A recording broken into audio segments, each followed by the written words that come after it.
Salut les filles, j'espère que vous allez bien. Alors je vous retrouve après 2 semaines d'absence. Je suis vraiment désolée, j'ai pas pu tourner la semaine dernière, tout simplement parce que la semaine je fais 9h, 19h au travail, donc j'ai pas vraiment le temps de filmer. Et le week-end dernier j'ai été assez occupée, donc j'espère que vous ne m'en voulez pas trop. Bref, je reviens pour vous parler du fond de teint anti-acné de chez ELF.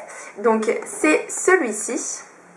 Je l'ai en deux teintes, donc j'ai la teinte porcelaine et la teinte bœuf. J'ai acheté en premier la teinte bœuf, donc c'était cet été.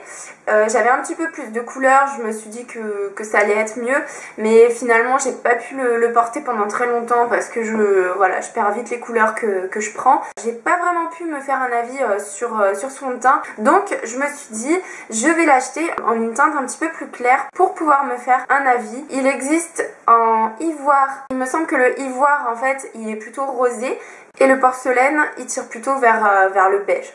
Donc en fait c'est un fond de teint qui est très couvrant et qui apparemment combat un petit peu l'acné. À l'intérieur vous avez de l'arbre à thé, de l'aloe, enfin plein de petites choses apparemment qui vous donnent un soin et du coup qui va guérir un petit peu vos imperfections tout en les camouflant. Donc c'est un fond de teint très épais et quand vous l'appliquez sur la peau il a un rendu un petit peu, je sais pas, peau de pêche, velouté. C'est assez bizarre au début quand on le met.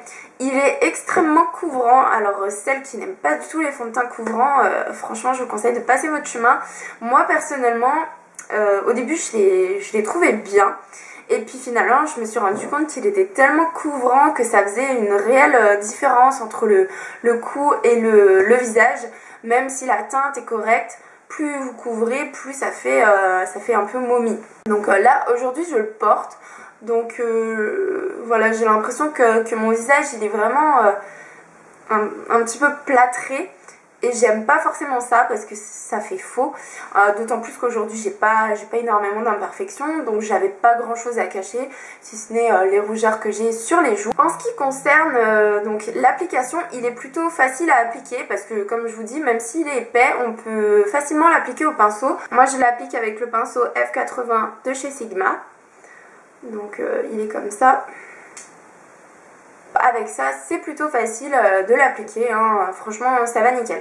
Ce que j'ai pas trop aimé dans ce fond de teint, c'est que le rendu est à la fois velouté et à la fois un petit peu collant, je trouve.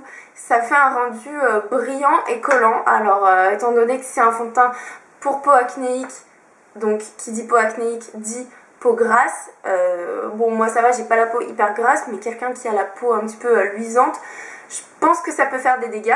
Il faut poudrer au max avec de la poudre HD, etc.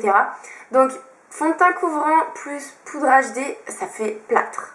Vous avez intérêt de réveiller un peu le teint avec du blush, de l'highlighter, du bronzer, etc.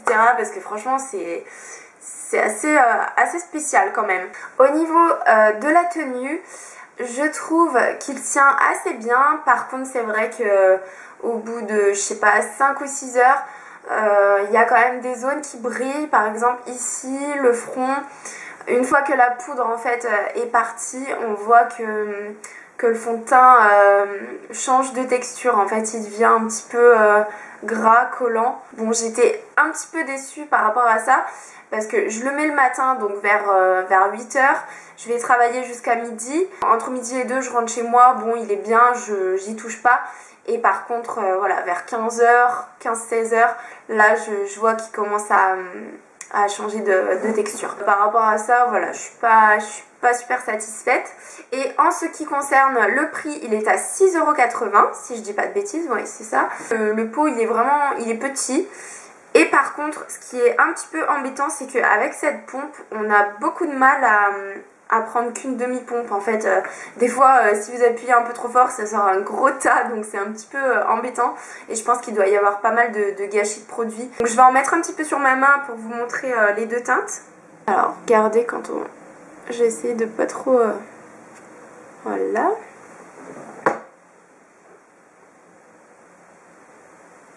Je voulais vous faire une vidéo première impression, mais bon, vu que je l'avais déjà utilisé, c'était un petit peu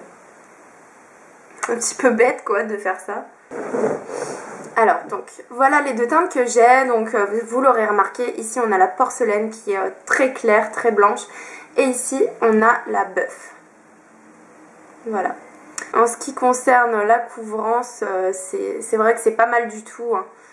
Bon, bien sûr quand vous avez des boutons, vous êtes obligé quand même de remettre un correcteur dessus. Donc voilà.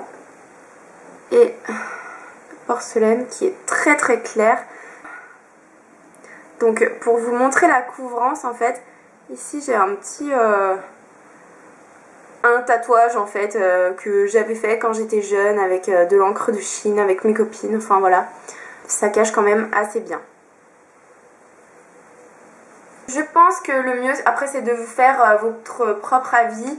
Pour 6,80 €, je pense que ça vaut quand même le coup de l'essayer. Si vous passez commande sur ELF, essayez quand même de le prendre si vous avez des problèmes de peau, parce que on sait jamais, hein, il pourrait très bien vous convenir. Mais c'est pas parce que je dis qu'il est voilà, que j'ai été un petit peu déçue que je ne l'utilise pas, hein. La preuve, aujourd'hui je l'ai mis, j'ai voulu retenter le coup et bon ça va, hein, c'est quand même un très bon fond de teint pour son prix. Voilà, bah écoutez, j'espère que cette petite vidéo vous aura plu et n'hésitez pas à me poser des questions si vous en avez. Je vous fais de très gros bisous et je vous dis à très bientôt les filles. Bye bye.